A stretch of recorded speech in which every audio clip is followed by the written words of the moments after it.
My oh my, we are having quite the adventure, aren't we, with data this evening? Or it might be afternoon for you, depending upon when you're watching this movie slash video.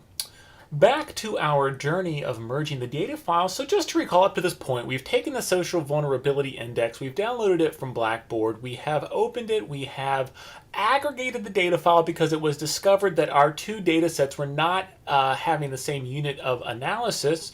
After we aggregated the data sets, we have now sorted them so that the variable we plan to merge on is going to have it is in the same order, and so now we arrive at the moment of merging.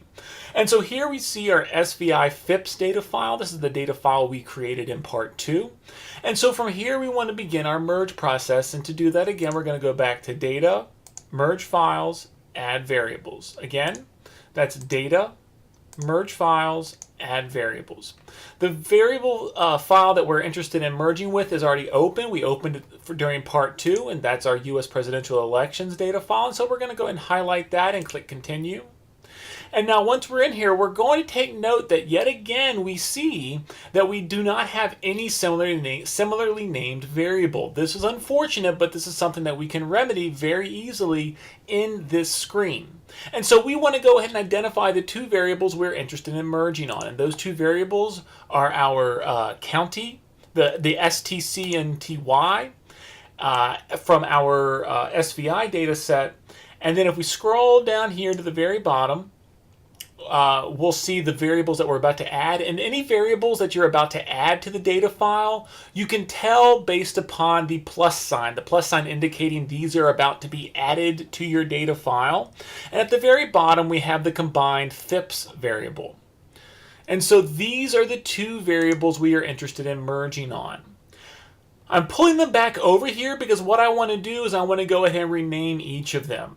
And I'm going to go ahead and rename this one to combined FIPS, so that now we have two variables that have the same variable name, which is what we need them to have in order to combine these data sets on. So I'm going to say match on key variables, and then I'm going to move the key variables over here. And again, both of them are selected.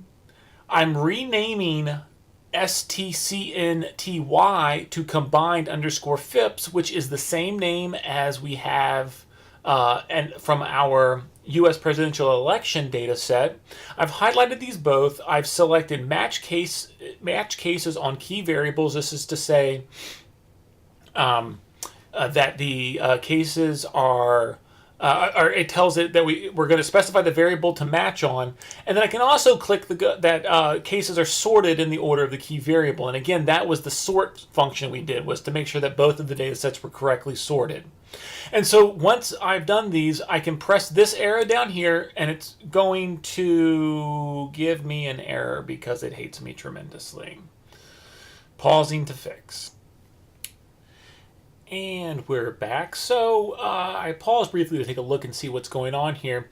And so this is one of these tricky things about SPSS, that when you are going to merge, the variables you merge on need to be similar, both in terms of their name, but also their format. And so to give an example of exactly what I'm talking about here, I'm going to need to close out of this thing briefly. So I'm going to hit OK here. I recognize this error, and I'm going to go ahead and cancel out of this merge function. We'll be back. So here's the variable I'm trying to merge on, STCNTY. Now, I used the feature within the merge pop-up to change the name, but the thing that I cannot change within the pop-up is its characteristics. And so what you'll see here is that this variable, STCNTY, is a string variable. Its width is 762. I have no idea why it is that long. That is something that was predetermined by the SVI data file when it was first created. But what I do know is if I go over to my other data set, my US presidential elections data set, and I look at my variable that I'm trying to merge on, my combined FIPS variable, it too is a string, so that's exciting. That's what we want to see. But what is frustrating SPSS right now is that my other variable has a width of 5. And so we need to somehow get this width of 762 down to 5. Now, the first thing we want to do is we want to pause and figure out why this thing is set to 762. The width is the number of characters designated to a variable. And so in this situation, it seems to suggest that 762 characters were designated to this stcnty variable, which doesn't make sense because if you go back into the data file and you just start scrolling down, you'll see that these are all 5-digit variables, it looks like. 06007, keep scrolling on down, and again, I'm just going to pull my the scroll bar on down. I'm seeing that we've got lots of values, but again, I'm seeing 5 digits, 35028. Moving on down further, 48483. Again, that's 5 digits. And so when I'm getting down to the bottom, what I'm seeing is that even my last final digit my last final value is still 56045. And so what I can take away from this is that while the width is set at 762, that width is a major, I guess, overuse of space for this variable. And so the thing that we're going to want to do here is that we're going to want to create a new variable, and we're going to want to set its width to 5 so that we can use this new variable to create to merge with the other data file. And so I'm going to pause the video while I go ahead and get together the syntax for that. And we're back again. So what I'm going to do here is I'm going to actually create a little bit of a shortcut for us to help out when we get back to the merging step. So I want to go ahead and I need to create a new variable, and I need that variable to match this variable in terms of its type as well as its width. And so I need to create a new string variable. So in order to do that, I'm going to go ahead and open up a syntax file because that's where we're going to put that's where I'm most comfortable doing this type of a variable addition. And so the code that would be needed to create this new variable is string, and I'm going to create my new variable, and here's where I'm putting a little shortcut for us. The new variable I'm going to create, I'm actually going to call it the name of the variable to match the other data set, which is combined FIPS.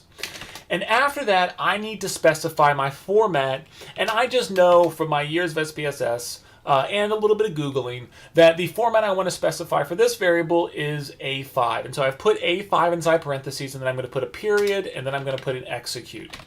This step is creating a new variable called combined FIPS, which is a string variable, and it has a width of 5. So I can go ahead and I can run this, and SPSS has run this, and if I go down into my data set here, I'll see that this variable has been created, and if I go into my data view format and I scroll all the way over, I'll see that the variable has been created, but no values are currently there. And the reason there are no values there is, of course, I haven't specified what those values should be. And so the next step of this process needs to be to specify what this new variable is equal to.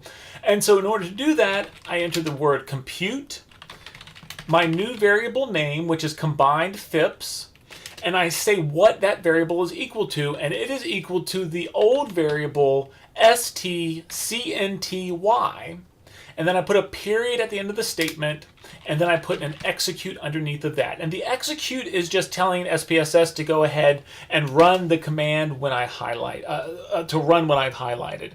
And so here I've highlighted the 2 rows, and I'm going to press Control R.